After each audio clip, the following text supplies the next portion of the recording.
Big Boss Malayalam season 7 promo വന്നു തുടങ്ങിയപ്പോൾ മുതൽ തന്നെ ലാലേട്ടൻ വ്യക്തമാക്കിയതായിരുന്നു, സീസൺ 7 ഒരു തരത്തിലുള്ള ഇമോഷണൽ സ്ട്രാറ്റജികളോ പൂങ്കണ്ണീരോ മറ്റു കാര്യങ്ങളൊന്നും തന്നെ ഇറക്കിയിട്ട് ഒരു കാര്യവുമില്ല എന്നും സീസൺ 7 7ന്റെ പണി വരുന്നുണ്ടോ എന്നുമായിരുന്നു ബിഗ് ബോസ് വ്യക്തമാക്കിയത്. കുലച്ചു നിൽക്കുന്ന വാഴകളെ ഞാൻ വെട്ടിമാറ്റുമെന്ന് ലാലേട്ടൻ വ്യക്തമാക്കിയതുമാണ്.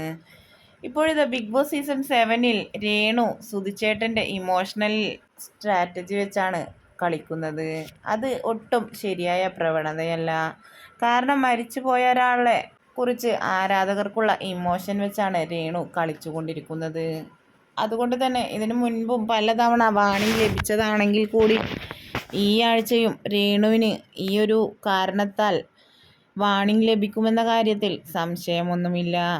എന്തു തന്നെയായാലും ലാലേട്ടൻ അത് ചോദ്യം ചെയ്യണമെന്ന് തന്നെയാണ് ബിഗ് ബോസ് എന്ന ഷോയെ അത്രയധികം ആരാധിക്കുന്ന പ്രേക്ഷകർക്ക് പറയാനുള്ളത്.